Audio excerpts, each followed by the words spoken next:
Welcome back. It's now time for Midday Sports. Now, JFF General Secretary Dennis Chung has denounced rumours of travel issues for the reggae girls ahead of the FIFA Women's World Cup set to kick off on July 20, being jointly hosted by Australia and New Zealand. Speaking with TVJ Sports on Thursday, Chung said that the difficulty was getting all members to the intended destination on one flight. There's no issue with the girls going to Australia. What happened is that we actually had them booked on flight. We had to split them up because we couldn't get all the flights that we wanted because it's 40 something you're talking about going in one direction. So we had to carry some through Doha and then come back to San Francisco and then up to Australia.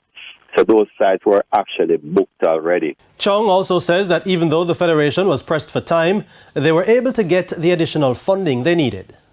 About midday and yesterday evening, we had to close that gap of 300,000 US. But we've done that. We were able to source the funding, and we actually are waiting on now the payment details for the charter. The Reggae Girls will start their World Cup campaign against France on July 23.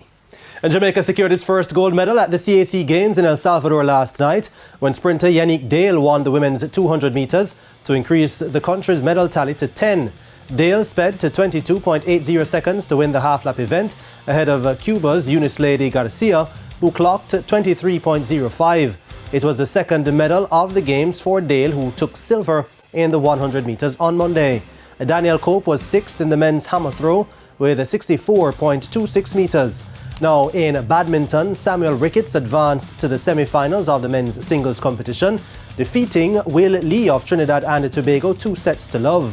Talia Richardson also booked her semi-final spot in the women's singles competition after getting by Enida Santiso of Centro Caribe Sports 2-0.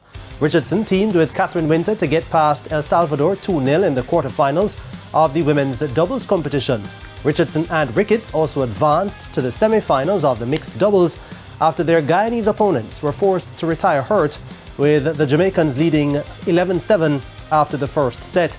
In netball, the Sunshine Girls hammered the Dominican Republic 110-7 to record their second win at the Games. Jamaica has so far garnered 10 medals at the Games, inclusive of 1 gold, 5 silver and 4 bronze. And Jamaican Rovman Powell will lead the regional team against a depleted Indian outfit for their 5-match series in August. This his first official stint as West Indies T20 captain. Captain Rohit Sharma, Virat Kohli and Ravindra Jadeja will be rested for the series that has Hardik Pandya as captain and Surya Kumar Yadav as vice-captain. The bulk of the squad is made up of players who impressed in their Indian Premier League for the series.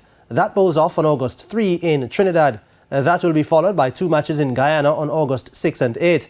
The action will then shift to Central Broward Regional Park Stadium turf in Lauderhill, Florida, which will host the last 2 games on August 12 and 13. And finally, Basta Leeds led the way with both bat and ball as the Netherlands qualified for the ICC 50 Over World Cup with a comprehensive 6-wicket win over Scotland at the Queen's Sports Club in Zimbabwe.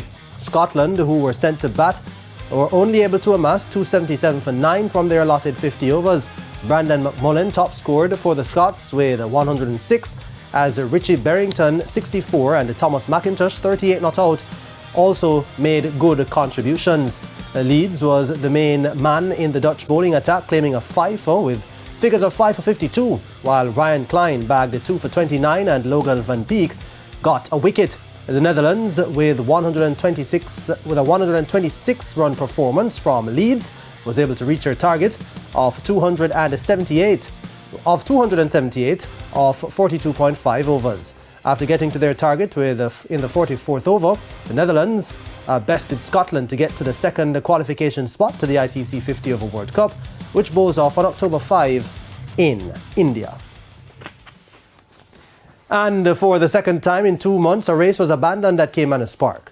On Saturday, July 1, only 9 races were run on the 10-race card, as the second race was abandoned due to what is being described as technical difficulties.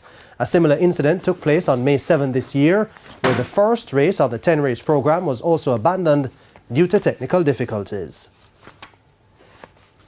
And that's where we're going to leave it for Midday Sports today. Shamela? Thank you, Jordan. And that's the Midday News. I'm Shamela Pullen. Join us at 7 for Primetime News. On behalf of the news, sports and production teams, good afternoon.